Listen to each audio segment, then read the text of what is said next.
When Justine decided to go to university, she was not alone.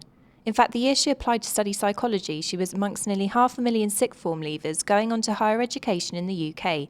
Like her classmates, she believed this was a gateway to a well-paid career. But now she's completed her degree in a job market with very few graduate opportunities, Justine has felt compelled to continue studying. At the time, a majority of my friends went to uni. I think it's probably less common now, obviously maybe because it's more expensive. But at the time, I think, yeah, a lot of them decided they wanted to go. Obviously doing psychology, it was an amazing course.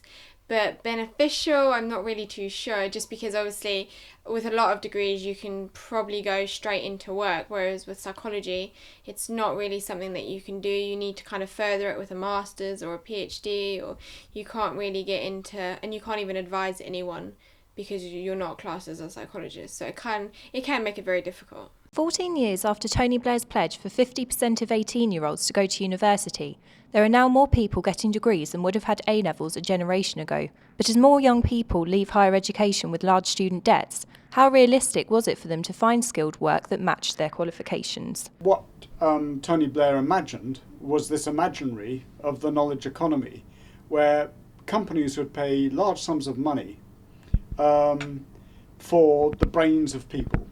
But that's not the way in which the real world, in terms of knowledge capitalism, actually works.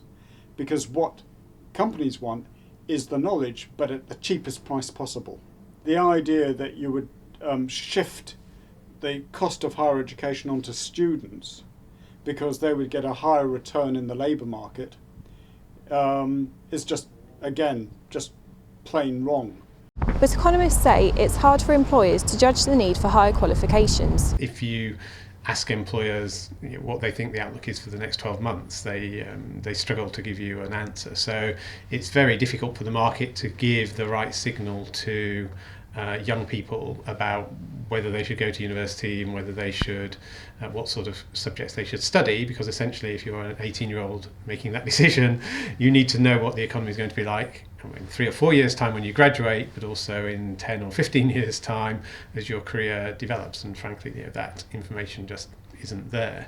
I think the government can act as a sort of coordinating body. It has its own view, but it can also collect views from industry more generally and have a sense of where the economy might go over the next sort of decade, which areas of the economy Britain is strongest at and is likely to grow, what sort of things it might sell to strong growing countries like China and India and Brazil, and try and focus young people into those. This is Helen Rudd reporting for Buzz.